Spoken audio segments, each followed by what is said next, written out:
Ini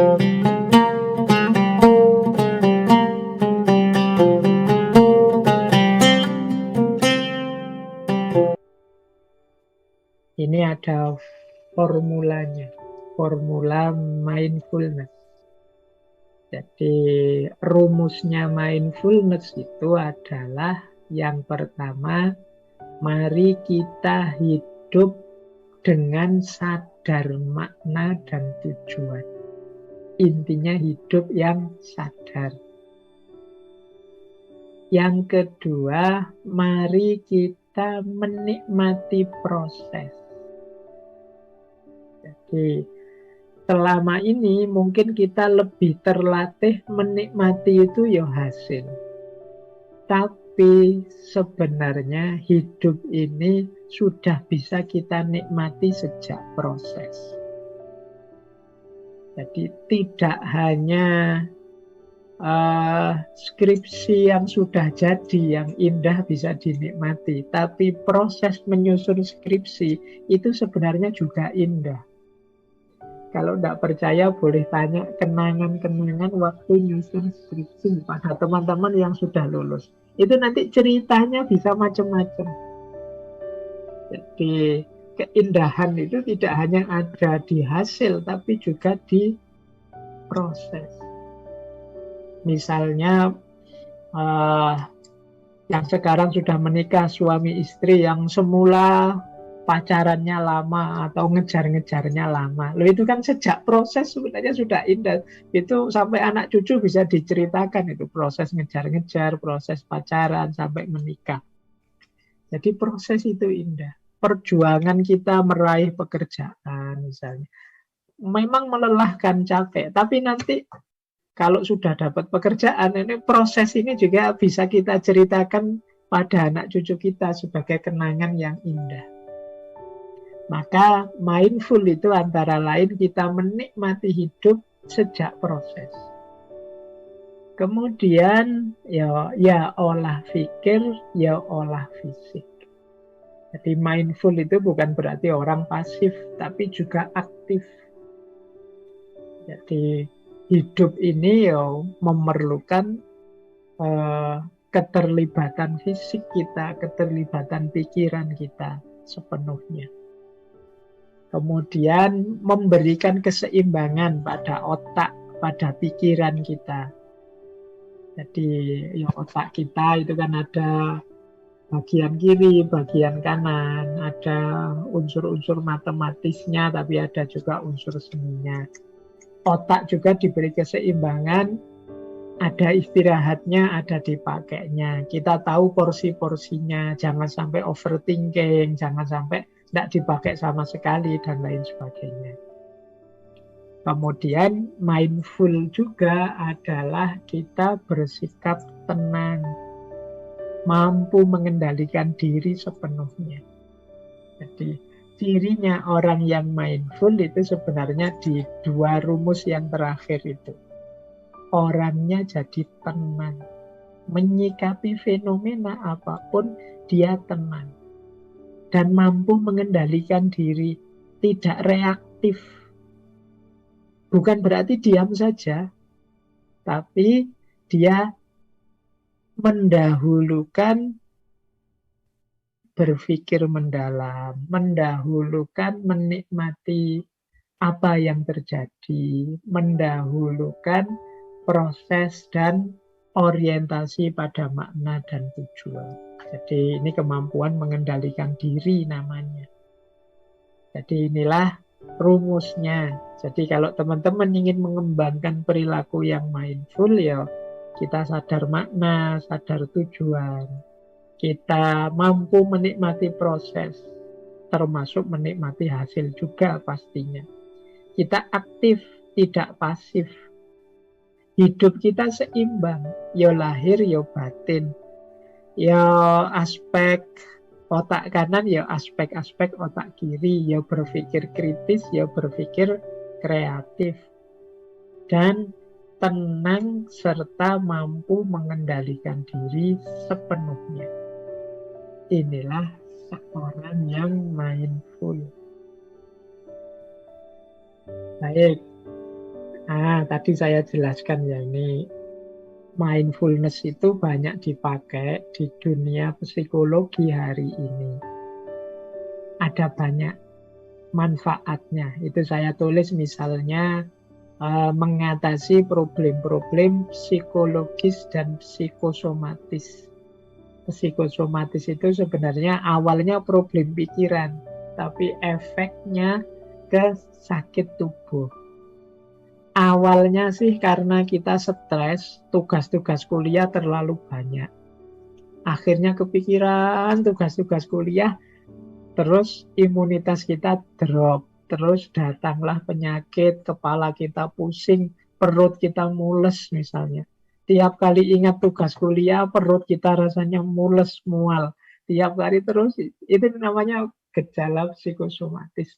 Muncul kecemasan-kecemasan dalam diri kita. Jadi ini dari pikiran ke fisik. Ada yang unik, kadang-kadang ada orang itu yang sekarang kan zamannya Google ya, rajin baca Google tentang penyakit-penyakit, mungkin ciri-cirinya orang stroke, ini ciri-cirinya orang sakit jantung, ini ciri-cirinya orang kena angin duduk misalnya. Itu kita ngerti semua dari Google. Ini tidak sadar kadang-kadang terus mempengaruhi kita. Kita pusing sedikit saja, terus kita sambung-sambungkan, wah ini jangan-jangan gejala stroke ini. Kita perut mules sebentar, wah ini gejala penyakit jantung ini. Buktinya kok saya berdebar-debar ini. Ya, orang hidup normal ya mesti aja berdebar-debar. Tapi karena kemarin baru baca Google ciri-ciri orang sakit jantung, wah ini kita begitu agak capek sedikit berdebar-debar, wah ini sakit jantung ini. Akhirnya kita lemes beneran, akhirnya ya kita perlu obat beneran akhirnya. Ini banyak gejala-gejala kecemasan yang hari ini kalau mengikuti beberapa survei, jumlahnya orang-orang yang mengalami problem kecemasan itu semakin meningkat. Jadi penyakit yang berawal dari pikiran tapi kemudian melahirkan penyakit fisik beneran. Nah, mindfulness bisa jadi opsi untuk kita keluar dari jebakan kecemasan tadi. Jadi ada anxiety, itu kecemasan, termasuk adiksi. Adiksi itu ketergantungan. Jadi orang yang mendapat ketergantungan itu kan orang yang sudah tidak bisa lagi mengontrol dirinya. Jadi itu namanya ketergantungan. Yang paling terkenal kan narkoba misalnya. Mungkin kalau ditanya baik-baik saat sadar, dia akan jawab narkoba itu jelek. Narkoba itu merusak. Dan lain sebagainya. Tapi karena sudah ketergantungan, dia tidak bisa lepas dari jebakan itu. Itu namanya adiksi. Saya tidak tahu teman-teman punya ketergantungan apa. Kadang-kadang orang itu ya aneh-aneh. Ada yang ketergantungan kopi, ada yang ketergantungan rokok. Hari ini sangat banyak orang yang ketergantungan HP misalnya. Kita kan tidak bisa lepas sama sekali dengan HP hari ini. Nah ini hati-hati juga, adiksi itu ya sifatnya pasti tidak positif untuk psikis. Agresi.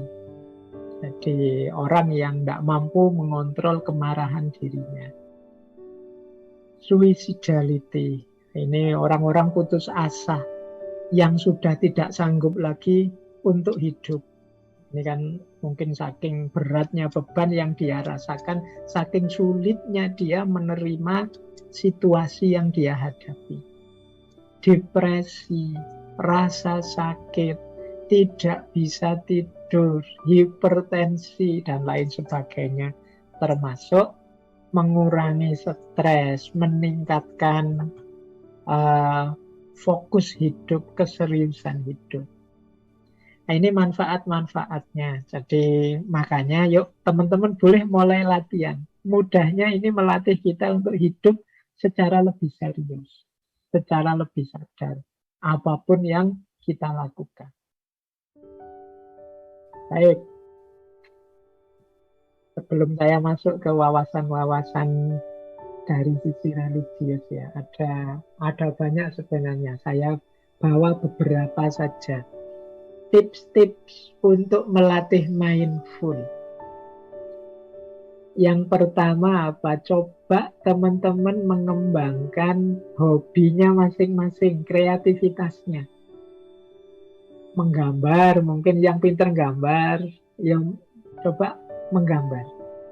Jadi kreativitas itu penting untuk apa? Kesehatan mental. Kalau kita kreatif saat kita sedang berkreasi, ini kan pikiran kita lebih banyak istirahat.